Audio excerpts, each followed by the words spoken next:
വിഘ്നേശ്വരനും സർവാഭീഷ്ടപ്രദായകനുമായ ആദിഗണപതി വാണരുളുന്ന മള്ളിയൂർ ശ്രീ ഗണപതി ക്ഷേത്രത്തിലാണ് നമ്മളിപ്പോൾ നിൽക്കുന്നത്. എല്ലാവർക്കും സ്വാഗതം.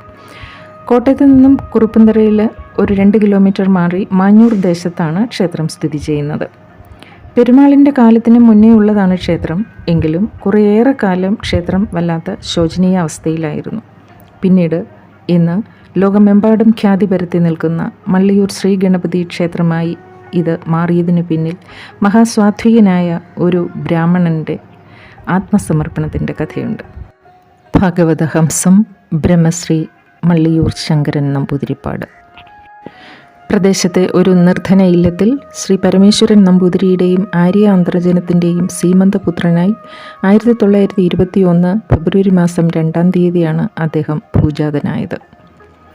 14-ാം വയസ്സിലാണ് അദ്ദേഹം സംസ്കൃത വിദ്യാഭ്യാസം ആരംഭിച്ചത്. പക്ഷേ സ്ഥിരമായി ഉണ്ടാകുന്ന രോഗപീഠകൾ മൂലം അദ്ദേഹം വല്ലാതെ വലഞ്ഞിരുന്നു.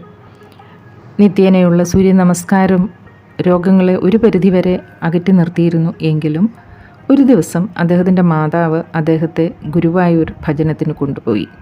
അവിടെ വെച്ച് ബ്രഹ്മശ്രീ പടപ്പന നമ്പൂതിരിപ്പാട് അദ്ദേഹത്തിന് ഭാഗവതം ചൊല്ലിക്കൊടുത്തു. ഭാഗവതോപദേശം കിട്ടിക്കഴിഞ്ഞാൽ നിത്യേന പാരായണം ചെയ്യണമെന്നാണ്. പക്ഷേ സ്വന്തമായി ഒരു ഭാഗവതം വാങ്ങുവാനുള്ള സാമ്പത്തിക ശേഷി അന്ന് ഉണ്ടായിരുന്നില്ല. അങ്ങനെ ഗുരുവായൂർ വെച്ച് ഒരു അമ്മിയാർ കൊടുത്ത ഭാഗവതവുമായി അദ്ദേഹം നാട്ടിലെത്തുകയും ശ്രീ ഗണപതിയുടെ മുന്നിൽ ഇവിടെ നിത്യേന ഭാഗവതം പാരായണം ചെയ്ത് കേൾപ്പിക്കുവാനും തുടങ്ങി. സാധാരണ ഒരു ക്ഷേത്രത്തിലെ മൂലവിഗ്രഹത്തിന് മൂലമന്ത്രാർച്ചന ചെയ്യണമെന്നാണ് തന്ത്രവിധി. പക്ഷേ ശങ്കരൻ നമ്പൂതിരിപ്പാട് എന്നും ഭാഗവതമാണ് ഗണപതിയെ വായിച്ചു കേൾപ്പിച്ചുകൊണ്ടിരുന്നത്.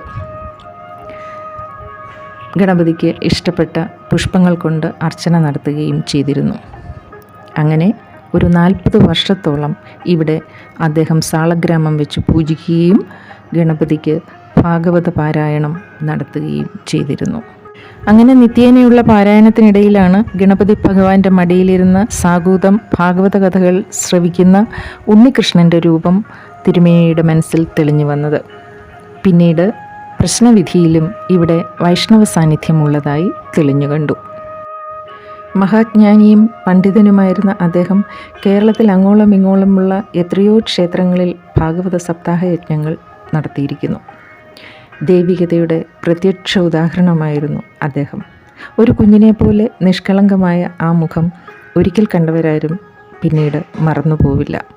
ഒരിക്കൽ കുമാരനെല്ലൂർ ക്ഷേത്രത്തിൽ വെച്ച് അദ്ദേഹത്തെ കാണുവാനുള്ള ഭാഗ്യം സിദ്ധിച്ചിരുന്നു എന്നതും കൂടി സ്മരിച്ചുകൊള്ളുന്നു. മുക്കൂറ്റി പുഷ്പാഞ്ജലിയാണ് ഇവിടെ പ്രധാന വഴിപാട്. അതുകൂടാതെ ചിങ്ങമാസത്തിൽ ശുക്ലപക്ഷ ചതുർത്ഥി ദിനത്തിൽ അഷ്ടദ്രവ്യ മഹാഗണപതി ഹോമം ഇവിടെ പ്രത്യേകമായി നടത്തപ്പെടുന്നു. കൂടാതെ ഉദയാസ്തമന പൂജ, 1000 കുടം അഭിഷേകം, അപ്പം മൂടൽ, പഴമാല, പാൽപ്പായസം, തടി വഴിപാട് എന്നിവയൊക്കെ തന്നെ ഇവിടുത്തെ പ്രധാന വഴിപാടുകളാണ്. ക്ഷേത്രത്തിന് പുറത്തായി സർപ്പത്താന്മാർക്ക് പ്രത്യേക സങ്കേതം ഒരുക്കിയിട്ടുണ്ട്. ക്ഷേത്രത്തിനുള്ളിൽ തന്നെ ശാസ്താവിനും ബ്രഹ്മരക്ഷസിനും ദുർഗയ്ക്കും പ്രത്യേക ഇരിപ്പിടങ്ങളുണ്ട്. ക്ഷേത്രത്തിന് പുറകുവശത്തായി ശ്രീ പരമേശ്വരനും മഹാവിഷ്ണുവിനും ഭദ്രകാളിക്കും പ്രത്യേക ക്ഷേത്രങ്ങൾ നിർമ്മിച്ചിട്ടുണ്ട്. ഇവയൊക്കെ തന്നെ പിൽക്കാലത്ത് നിർമ്മിച്ചവയാണ്. ഇപ്പോഴും ക്ഷേത്രത്തിൻ്റെ നവീകരണ പ്രവർത്തനങ്ങൾ നടന്നുകൊണ്ടിരിക്കുകയാണ്.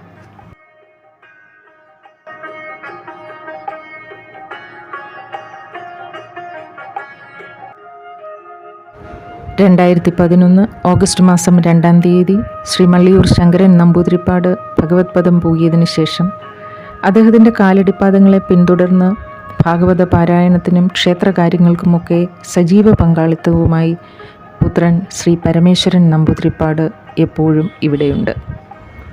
ഭാഗവത പാരായണ വേദികളിൽ സുപരിചിതമായ മുഖമാണ് അദ്ദേഹത്തിൻ്റേത്.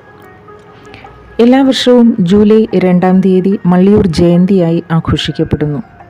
അതുപോലെ ഇവിടുത്തെ ഉത്സവം വർഷം തോറും വിനായക ചതുർത്ഥി ദിനത്തിൽ പള്ളിവേട്ട വരത്തക്ക വിധത്തിൽ 8 ദിവസമാണ് ആഘോഷിക്കപ്പെടുന്നത്. അതായത് ഓഗസ്റ്റ് സെപ്റ്റംബർ മാസങ്ങളിൽ. മണ്ഡലവ്രതക്കാലമാകുമ്പോൾ ശബരിമലയ്ക്ക് പോകുന്ന ഒട്ടുമിക്ക അയ്യപ്പ ഭക്തരും ഇവിടെ എത്തി ഗണപതി ഭഗവാനെയും കണ്ട് വണങ്ങിയാണ് മടങ്ങാറ്.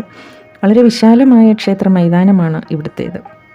അങ്ങനെ ഉപദേവതമാരെയൊക്കെ തൊഴുത് വീണ്ടും ക്ഷേത്രത്തിനുള്ളിലേക്ക് പ്രവേശിച്ച് മുൻഭാഗത്ത് എത്തുമ്പോൾ ചുമരിലെ മള്ളിയൂർ തിരുമേനിയുടെ ചിത്രത്തിലേക്ക് വീണ്ടും വീണ്ടും നോക്കാതിരിക്കാനാവില്ല. ഒപ്പം അതിന് എതിർവശത്തായി മറ്റൊരു ചിത്രവുമുണ്ട്. തൻ്റെ മടിയിലിരിക്കുന്ന ഉണ്ണിക്കണ്ണനെ വാത്സല്യപൂർവ്വം നോക്കിയിരിക്കുന്ന ഗണപതി ഭഗവാൻ, അദ്ദേഹത്തിൻ്റെ മുഖത്തേക്ക് സാഗോദം നോക്കിയിരിക്കുന്ന ഉണ്ണിക്കണ്ണനും.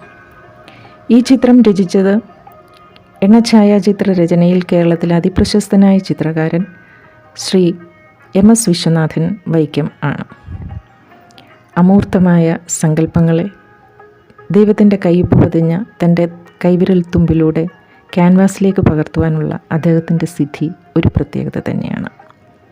കേരളത്തിനകത്തും പുറത്തുമായി ഒട്ടുമിക്ക ക്ഷേത്രങ്ങളിലും അദ്ദേഹത്തിൻ്റേതായ ചിത്രങ്ങൾ നമുക്ക് കാണുവാൻ കഴിയും.